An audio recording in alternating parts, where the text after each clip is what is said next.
In 1927, Werner Heisenberg gave physics a picture people still repeat today. If you try to see an electron too clearly, you hit it with light, the light kicks it, and that's why you can't know everything about it. It's one of the most famous images in science. It's also wrong about the deepest reason the uncertainty principle is true. Not wrong about the result, not wrong that there's a real limit, wrong about what's doing the deepest work. To see why, you have to go back to the problem Heisenberg was trying to solve. By the mid-1920s, atomic physics was already in trouble. The old pictures said electrons orbited the nucleus the way planets orbit the sun.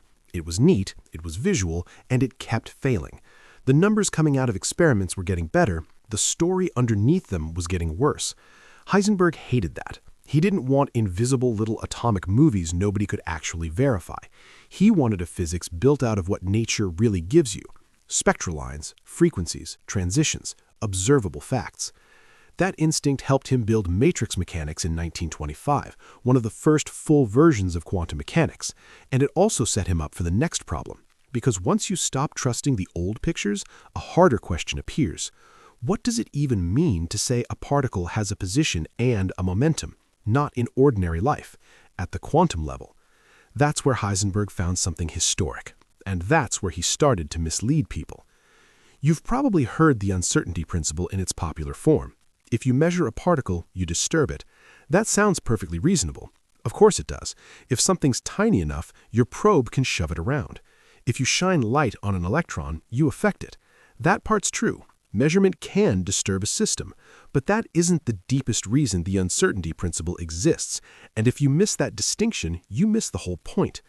Because if uncertainty were only a measurement problem, then the universe would still be classical underneath. A particle would still have an exact position and an exact momentum all along. We just wouldn't be able to uncover them both cleanly. That would be frustrating, but it would still be a normal world behind the curtain.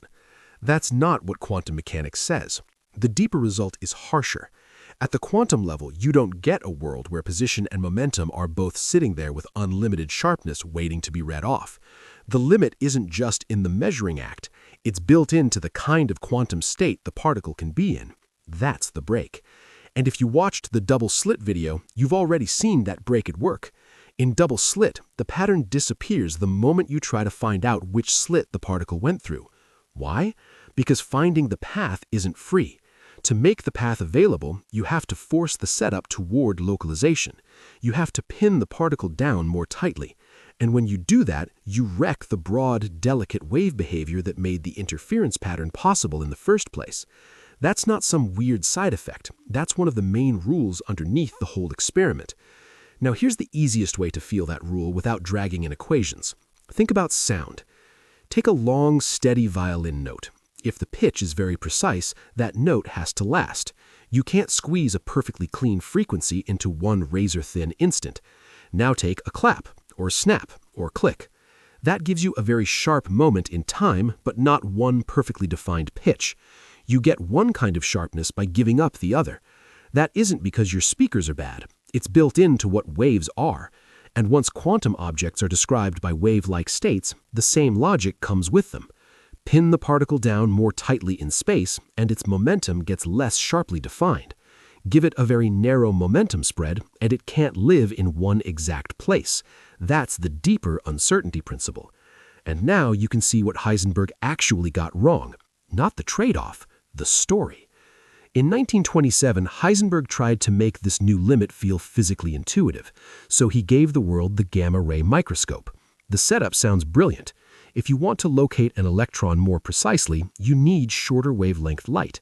Gamma rays have shorter wavelength than ordinary light, so use gamma rays. That should sharpen the electron's position. But gamma rays also carry momentum, so when the photon hits the electron, it kicks it.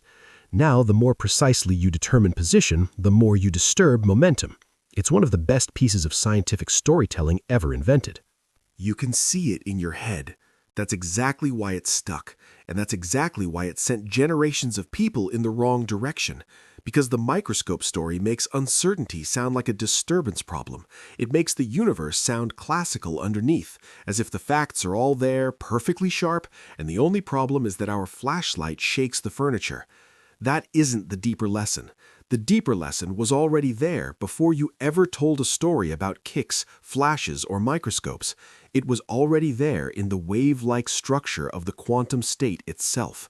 That's the real irony. Heisenberg found a genuine fault line in reality. Then he explained it with a picture that made the fault line seem less radical than it was. And Bohr saw that almost immediately.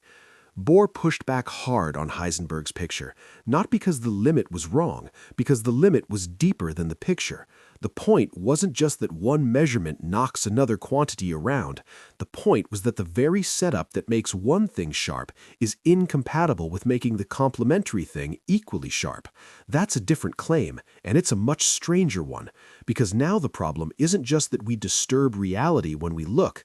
The problem is that reality itself doesn't fit the old classical template we were trying to preserve. Heisenberg wasn't wrong that there's a limit. He wasn't wrong that position and momentum resist being simultaneously sharpened without bound. He was wrong about what was doing the deepest work. His famous explanation made the uncertainty principle sound like a measurement accident.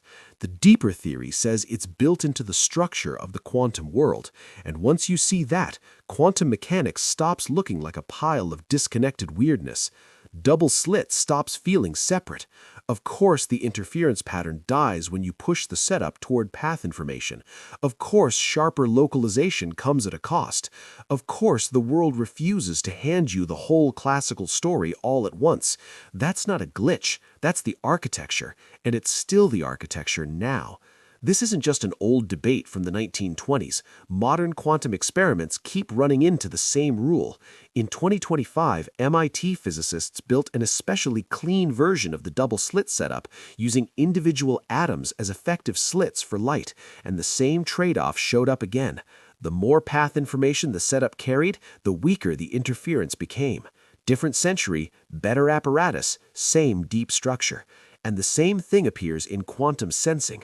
Modern physicists don't beat the uncertainty principle. They engineer inside it. They shape where the blur goes. They make one feature sharper by allowing more uncertainty somewhere else. That isn't escaping the trade-off. That's learning how to live inside it, which is maybe the most important part of this whole story, because it tells you what uncertainty really is. Not a slogan, not a defect in microscopes, not a philosophical embarrassment left over from the early days of quantum mechanics. It's part of the design rules of the world. So what did Heisenberg actually discover? He discovered that quantum reality is built on trade-offs classical physics never had to face. He helped show that some of the sharp classical facts we want aren't simply hidden from us waiting to be revealed. The world isn't arranged that way to begin with. And even though he explained that discovery with the wrong picture, the discovery itself didn't go away. That's why the uncertainty principle still matters. It explains why double slit behaves the way it does. It explains why better measurement doesn't magically restore a classical universe. And it explains why the real fight after Heisenberg was never just about equations, it was about reality. If the classical picture breaks here, what replaces it? Copenhagen? Many worlds? Pilot wave? Those aren't just interpretations, they are competing answers to what reality is allowed to be, which is the subject of the next video. If you found this useful, a like and subscribe helps us keep making more of these videos. Thanks for watching.